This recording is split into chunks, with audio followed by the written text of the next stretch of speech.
Hello, I'm Kurma. Welcome to the Gourmet Vegetarian Cooking Video Encyclopedia. This edition we're going to show you how to prepare a few of the thousands of varieties of traditional Indian sweets, prepared from milk, fruits, nuts, grains, sugar, spices, essences and even vegetables. Sweets like these have been offered in temples in India for thousands of years. We're going to show you how to prepare creamy traditional vanilla sweet rice, pistachio milk fudge or barfi, Srikhand, a creamy condensed saffron yogurt, and carrot halwa. So let's begin. Traditional vanilla sweet rice. Here's a beautiful, simple to prepare dish made from milk, rice and sugar. You need half of a gallon of milk, which is 8 cups, and we need to place it in a heavy pot on the stove, like so. Let's turn on the flame, and you need 1 wooden spoon. We're going to add to that 1/16th part rice, or 1/2 of a cup of washed short grain white rice. So that's 1/16th part rice. Now we have to stir the sweet rice until it comes to the boil. Don't add the sweetener at this stage, because that will impede the cooking of the rice grains. We're just now bringing the milk and the rice to the boil, and we're going to condense that down. Now let's add our vanilla in the form of a vanilla bean, which you can purchase in any good supermarket or specialty shop.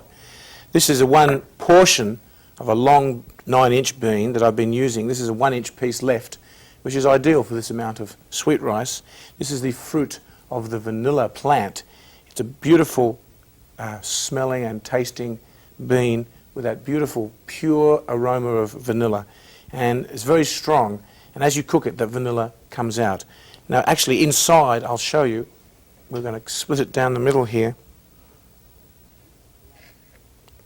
You notice this beautiful black crystalline substance. The pulp inside is the most concentrated part of the vanilla. So we're going to add this into our sweet rice, and we're going to cook it down with the milk and the rice and allow it to impart its beautiful vanilla flavour throughout the sweet rice. Now we're not adding our sugar at this stage because that will impede the cooking of the rice. When you cook your vanilla bean in your sweet rice, you'll notice all those beautiful little black specks start floating around. That's the pulp from the vanilla pod, and that imparts that beautiful vanilla fragrance throughout. Now don't forget to keep stirring, because if you don't, the rice will stick on the bottom and cause your sweet rice to burn. So you have to reserve about half an hour in an undisturbed atmosphere so you can fully concentrate on cooking your sweet rice. And the more you stir it, the better it becomes, because as you stir, you're actually aerating your sweet rice. And this makes for a beautiful, foamy, creamy finished product. So it's been about half an hour now, and our sweet rice is practically done. It's thick and rich and creamy, and it's actually complete. But of course, sweet rice is not complete until you add the sugar, otherwise it's not sweet rice. In fact, sometimes we get so involved with cooking sweet rice that we forget to add the sugar. So at this point I'm going to add my sugar. Now that's sweet rice. It will momentarily go off the boil, so bring it back to the boil again. When it does, it's done. And here it comes now. It's boiling again. Let's turn it off. So here's our sweet rice. It shouldn't be served hot, of course. Sweet rice is best served icy cold. So you should allow your sweet rice to cool down and then refrigerate it. It will actually thicken up, even though it might look a little thin at this stage. When it comes out of the fridge, it's even creamier and thicker. So I have a batch of sweet rice which has been there for about an hour. I'm going to bring that out and show you.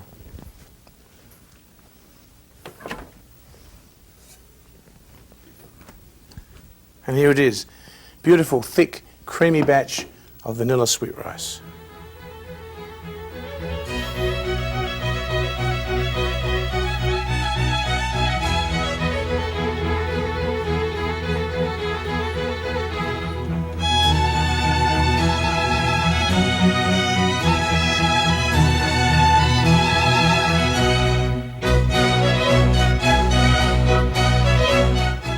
I'm going to show you now how to make a sweet out of vegetables. We're going to use carrots to make this beautiful shredded carrot halva called gajar halva. We've got here 4.5 cups of shredded carrots. That's about 1.5 pounds. We've got 2.5 cups of milk, 1.5 cups of heavy cream, 1 cup of sugar, 1/4 cup of chopped walnuts, 1/4 cup of golden raisins, 1/3 cup of butter, and a teaspoon of cardamom powder. And we're going to combine those in a way that will even make the humble carrot into a most glorious sweet. So the first thing we're going to do is to melt our butter in a heavy pan.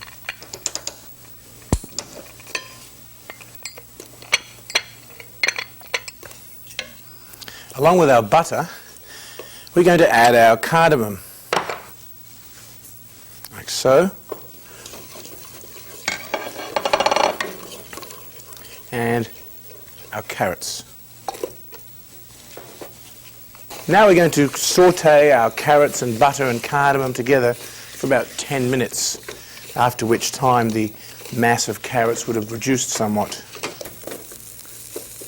So we've been stirring now for 10 minutes. See how nicely reduced it is? Let's add our milk and our cream, heavy cream. Now we're going to cook it down some more, this time for about 25 minutes. You don't have to stir all that time. Specifically, you should be stirring often as it gets to its critical stage, that is in about 25 minutes' time. As you can see, there's a little bit of stirring involved with Indian sweets. A little time is involved, but it's well worth it. So here's our carrots, milk and cream, 1/3 reduced. So here's our carrot halva after about 12 minutes. We're about halfway through the reducing there. See how it's becoming thickened. So keep stirring. So now we're reaching the critical stage where you have to keep stirring.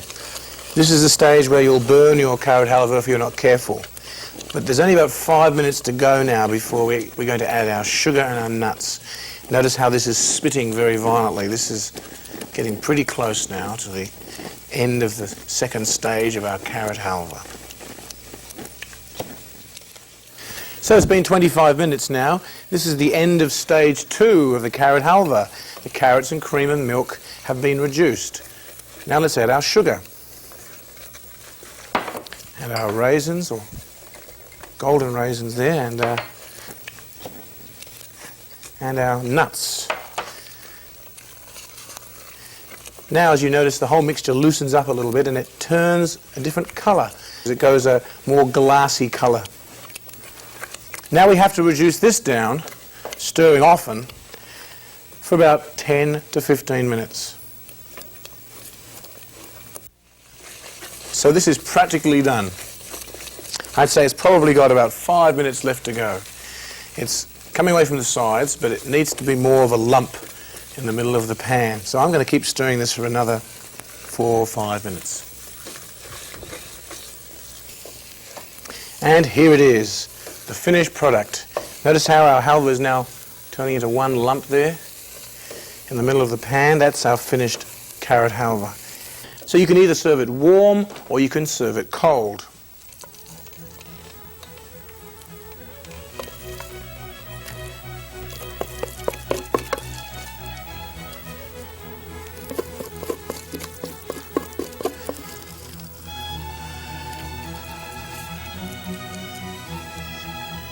Here's a batch that I made before.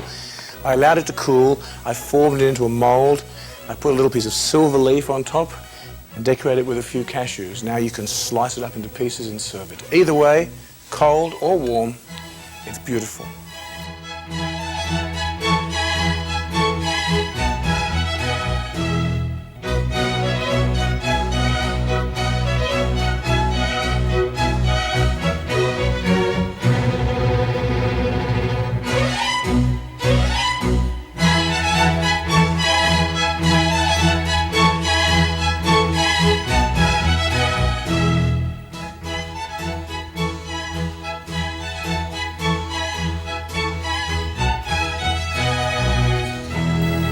I'm going to show you now how to make a condensed saffron yogurt dessert, which is very, very easy to prepare. In fact, there's no cooking involved whatsoever.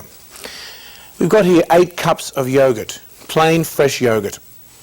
And what I'm going to do with this is I'm going to pour it into a cheesecloth.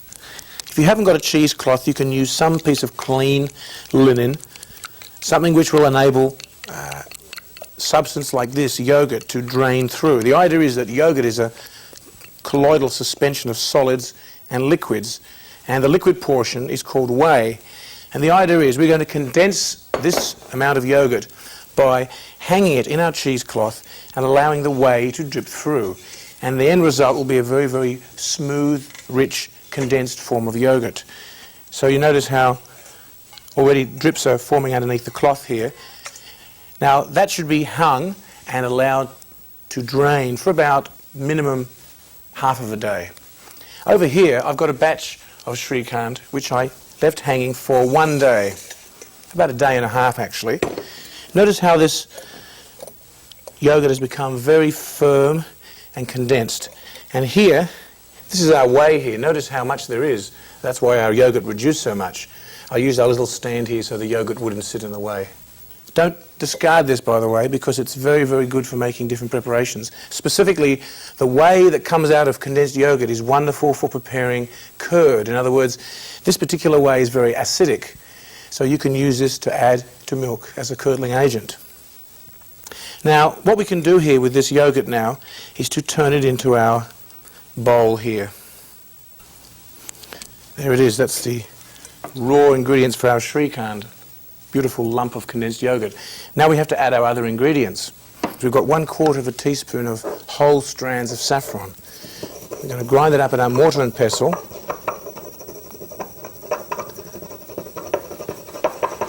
Like so. We're going to add about 1/2 teaspoon of rose water.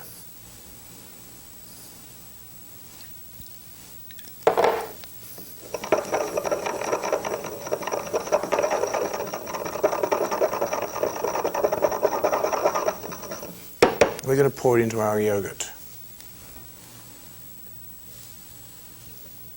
Like so. Make sure you don't leave any of your saffron behind in the mortar and pestle. Let's scrape it all out, because saffron is expensive. Not the sort of thing you want to throw around the kitchen.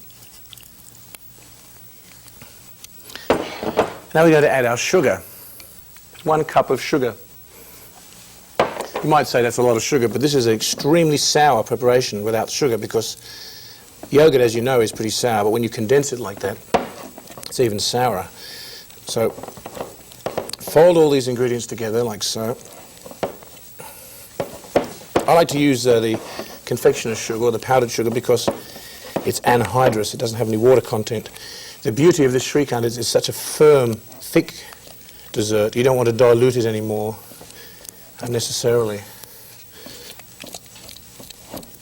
So there, we've blended everything together. A final whisk.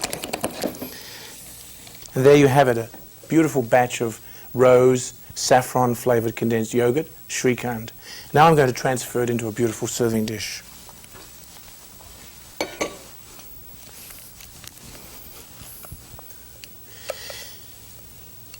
This dessert, by the way, should be served chilled.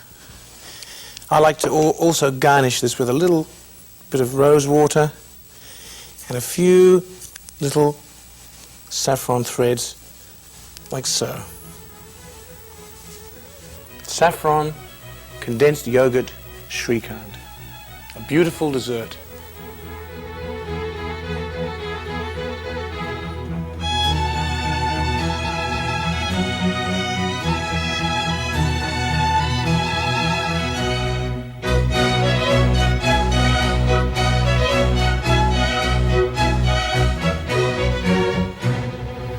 Here's another beautiful milk sweet. It's called barfi. This is a traditional pistachio milk fudge with a beautiful creamy consistency, which is cooked right down until it's a solid mass. We're going to use milk and sugar and pistachio nuts as our basic ingredients. 8 cups of milk, or half a gallon, 3/4 of a cup of sugar, 1 cup of minced pistachio nuts, flavoured with half a teaspoon of powdered cardamom seeds and 2 tablespoons of butter. So now we're going to combine everything in our heavy gauge pot here. This is one of my heaviest pots. I use it for cooking down milk preparations such as this. If you haven't got a pot this big, a smaller one will be sufficient, but I like something big to move around in. So we're going to combine all our ingredients here. For a start, our pistachio nuts. Let's not waste any. We've got our cardamom powder, our butter, and our sugar.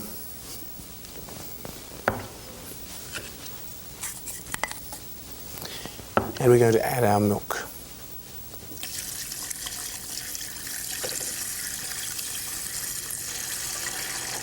Like so. Now we turn on the flame and we begin the exciting process of stirring our milk. It doesn't have to be stirred all the time. I would suggest that you let it come to the boil, stir it a little while, and then return it to a simmer and allow it to cook down over that 1 hour period. It will go down through different stages. First of all, it will start foaming, and then it will reduce its foaming and it will start to go onto a rolling boil, and then from a rolling boil it will gradually reduce to half, reduce right down till there's about 1/4 of the volume of substance remaining. And then you cook that down to a solid paste right at the end there, and then you can actually scrape it out and you have a solid mass left, which is called barfi, and that you can do so many things with. You can form it into different shapes. And this is a very, very traditional Indian sweet, very, very famous, very, very popular. So notice now how our milk is boiling with a full head of foam. It's been about 10 minutes now since we first put it in the pot. Now after 20 minutes, you'll see our milk has reduced partially and it's still boiling, and my right arm is getting a little tired here, but this is all part of the fun. So after 25 minutes, our milk has reduced to half its original volume. It's looking very thick, and at this stage you could turn it off and call it condensed milk. But we're not. We're going to continue cooking it down further. So after 35 minutes, you'll notice that the condensed milk is not boiling so rapidly, even though I haven't turned the flame down. That's because the milk has thickened. Now after 50 minutes, you know you're almost there because you can see the bottom of the pot very clearly through the condensed milk. It's condensing down into a solid lump here.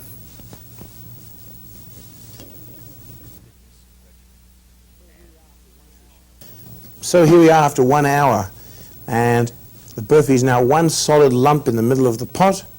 So I'm going to turn off my flame like so and allow this to cool down somewhat for 5 or 10 minutes, and then I'm going to take it out of the pot and transfer it onto a dish.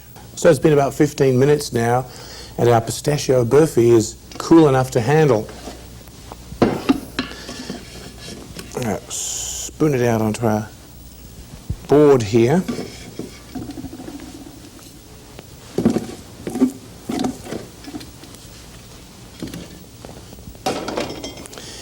Notice how creamy it is. It's almost like a toffee at this stage.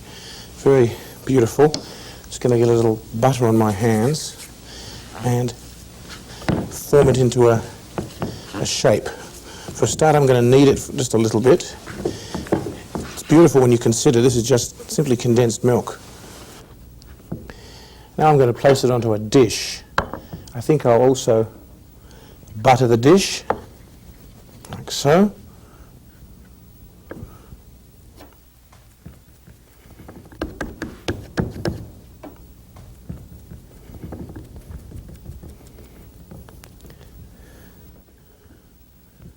You can form it into a square. I guess we could probably get about 6 or 7 inch square out of this. There's different things you can do at this stage. You can either cut it into squares and decorate it on top, or you can form it into little balls or little shapes. I'll show you that in a moment. Now this is our finished product, a nice slab of burfi. Now I have a batch over here of previously made burfi, the same recipe, the same amount. Notice how I've covered this one with silver leaf. Silver leaf is available at Indian specialty shops, and I've also split it down the centre and spread apricot jam inside. This is stuffed with apricot jam. You can decorate this with a cardamom pod or a pistachio nut, like that. So these are some of the things you can do with milk. Or you can pinch off little balls of burfi, roll them into balls, flatten them into patties, and then press them into decorative moulds. Here's a decorative piece of burfi that I made in that way. These moulds I got from an Indian shop. Alternatively, you could go to a department store and get shortbread moulds, and they do the same thing, although slightly different patterns. So these are some of the versatile things you can do with milk to form such beautiful dishes as pistachio milk fudge, pistachio burfi.